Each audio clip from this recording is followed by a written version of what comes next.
So what is up yo mga bro, mga mechanics, ayan, Jay is here again for a new vlog. So mayroon tayong sasakyan ngayon, the Peugeot.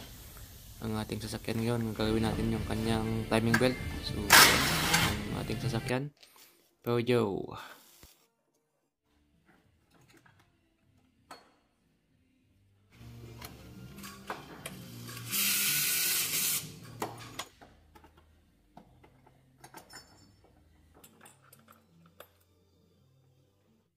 So next nito is tatanggalin natin yung kanyang cover, plastic cover. At ito na nga, tatanggalin natin yung kanyang outer belt. Kailangan lang natin ng 13mm wrench o kaya socket dyan para matanggal natin.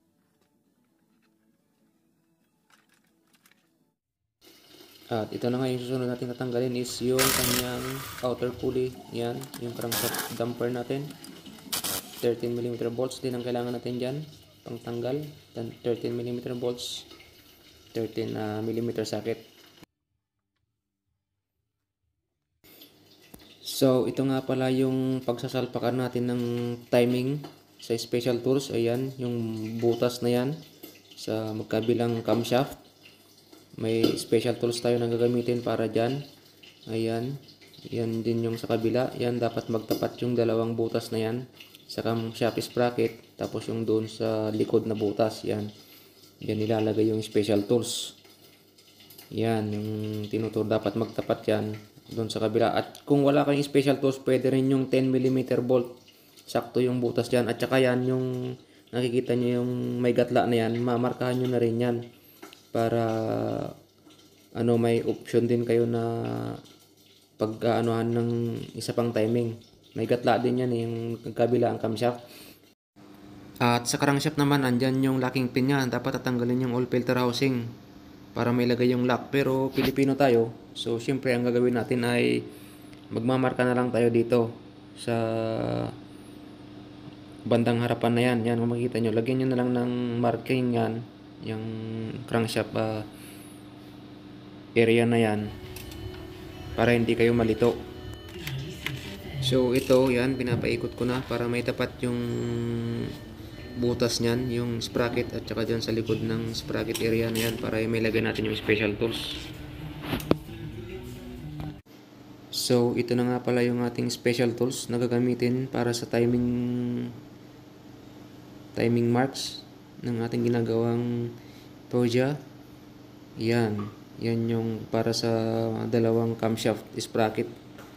So dyan natin ilalagay yung special tools. Yan, para mailak yung kanyang sprocket. Ayan, magkabila ang sprocket yan. Tapos doon sa crankshaft, meron pa dapat ilalagay doon sa, yun nga, sa oil filter housing area. Pero makakalis tayo ng oras, kaya minarka na lang natin doon sa harapan. So ayan, bago tanggalin yung timing belt, luwagan muna natin yung kanyang belt tensioner. Ayan, kung makikita nyo, 13mm wrench ang ginamit ko dyan. Ayan, luluwagan nyo lang yan. Tsaka hilain nyo na yan palabas. Ayan, kung makikita nyo.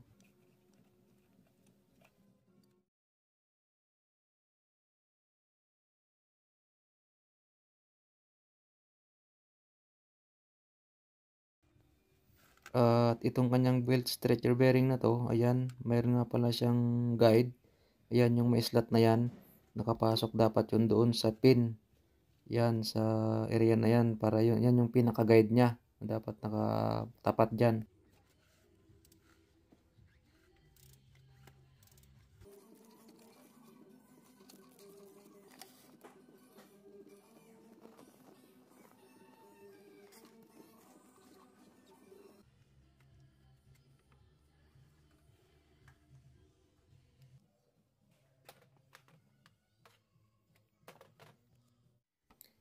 So, ito na nga yung ating marka sa harapan ng crankshaft. Ayan, kung makikita nyo.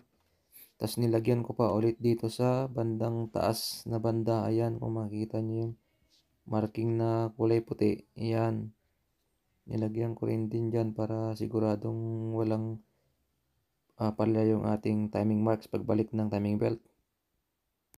So ayan, may leak din yung kanyang water pump. So papalitan na rin natin. Dalawang 13 mm bolt lang.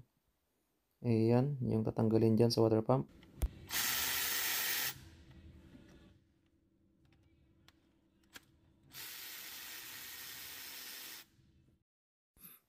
So ito yung ating mga special tools. Ayan, na nakasalpak dyan para hindi umikot yung ating camshaft.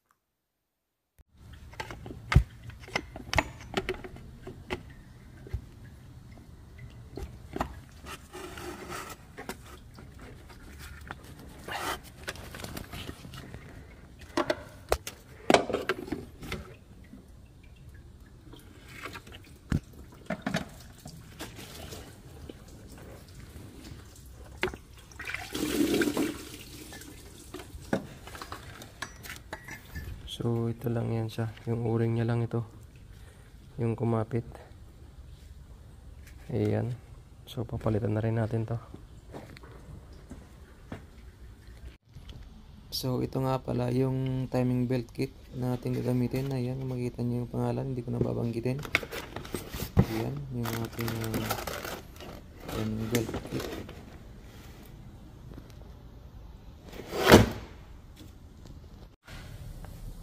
So dumating na yung ating water pump.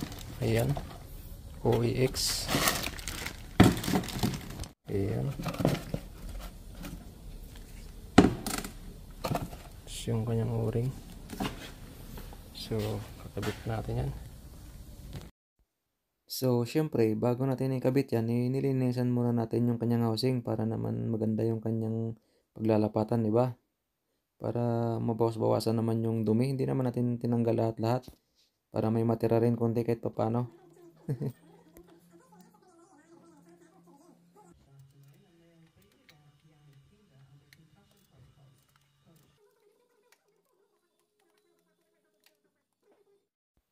At syempre, huwag natin kakalimutang i-torque para sigurado yung ating trabaho, para walang leak.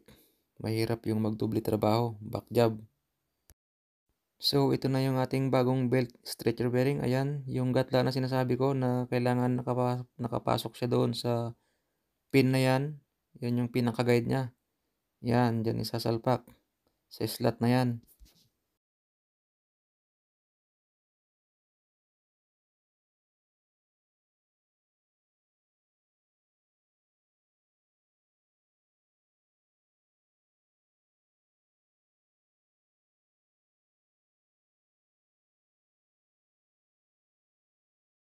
So ano pang ginagawa mo?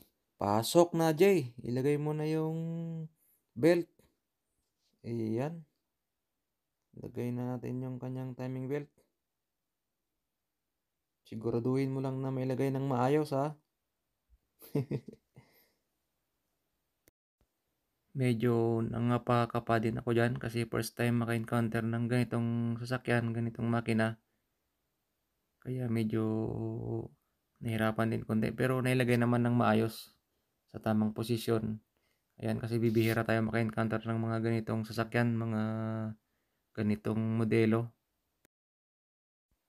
So ito na nga yung ating finished product. Ayan, nailagay na natin. Ayan, kung makikita nyo, nailagay na natin yung kanyang timing belt. Ayan, yung mga timing marks ko para sigurado yung trabaho. Pati dito sa baba. Ayan.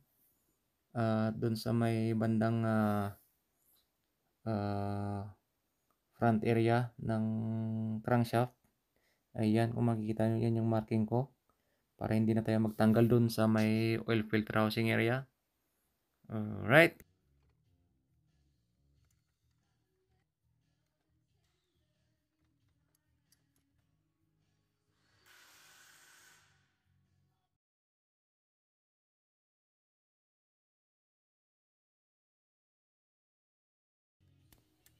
So ayan, double check ng torque sa nut ng belt stretcher natin para sigurado. So testingin muna natin na paandarin. Ayan, napaikot ko na manual. Tapos tubukan mo natin paandarin na ganyan muna bago natin takpan para ma-finalize kung may problema pa. So let's go, paandarin muna natin. Tara, paandarin na natin to.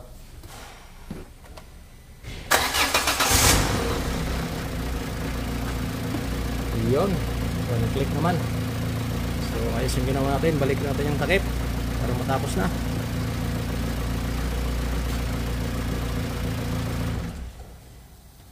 Ayos, balik natin yung mga takip. So ito na mga boss. Ayan, ikabit na natin lahat. Na-finalize na. So papaandar rin na lang natin ulit para matignan natin kung okay na siya. So let's go.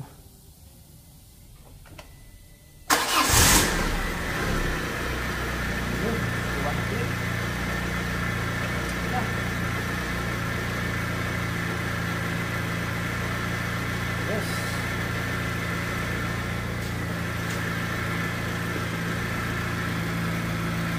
Ayan.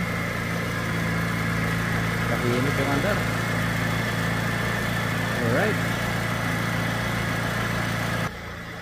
So yun lang mga boss, mga ka-mechanics for today's vlog. Ayan, sana may natutunan naman kayo sa binahagi kong video sa araw na ito. Ang ating sasakyan is Peugeot. Ayan, balik tayo ng timing belt at water pump. So see you on my next vlog. Bye bye.